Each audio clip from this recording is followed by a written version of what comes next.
Welcome to the 2020 New Testament Challenge. Today we begin the second letter to Timothy. We're in 2 Timothy chapter 1. I love being around a fire. I love a campfire. I love a fire pit in the backyard, roasting hot dogs, roasting marshmallows in open fire. It's great. Sometimes it's very difficult to get a fire lit. It takes a lot of work. But one thing is true about a fire, that if you do not tend the fire, it will go out. But once that fire is built and it's blazing, it provides heat and light and satisfaction. It's wonderful sitting around a fire. We had Dr. Ron Blake as our revival speaker one year at the church, and I can still remember what he said as he began to speak to the church. We were talking about fire, and this is what he said: the tendency of fire is to go out. That's true in the physical sense, but also in our spiritual lives as well. If we do not tend to our spiritual fire, it will go out. Here in 2 Timothy chapter 1, Paul is talking to Timothy about his spiritual fire. He says, beginning in verse 5, I have been reminded of your sincere faith, which first lived in your grandmother Lois and in your mother Eunice, and I am persuaded now lives in you also. For this reason, I remind you to fan into flame the gift of God, which is in you, through the laying on of my hands. For God did not give us a spirit of timidity, but a spirit of power, of love, and of self-discipline. Timothy was facing a number of issues, and these issues have a tendency, Satan can use them to steal our spiritual fervor, our spiritual fire. For Timothy, it seemed as though his fire was starting to go out, and so Paul was reminding him to fan into flame that gift that God had given him. Timothy struggled with ill health. In 1 Timothy chapter 5, verse 23, it said that Timothy had stomach issues.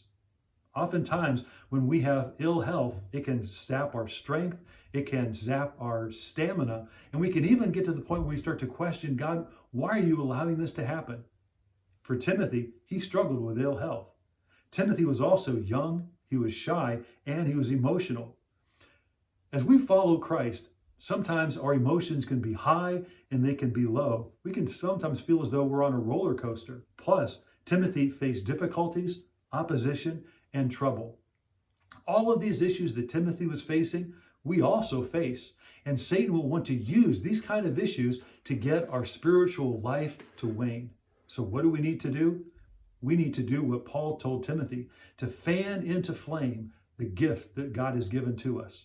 Now, when you think about fanning something into a flame, it means that you're having to work at it. There are embers there, but in order for those to be ignited again, you need to put new wood on the fire, and then you need to blow on those coals so that then a fire might erupt once more. It takes a lot of work and a lot of effort.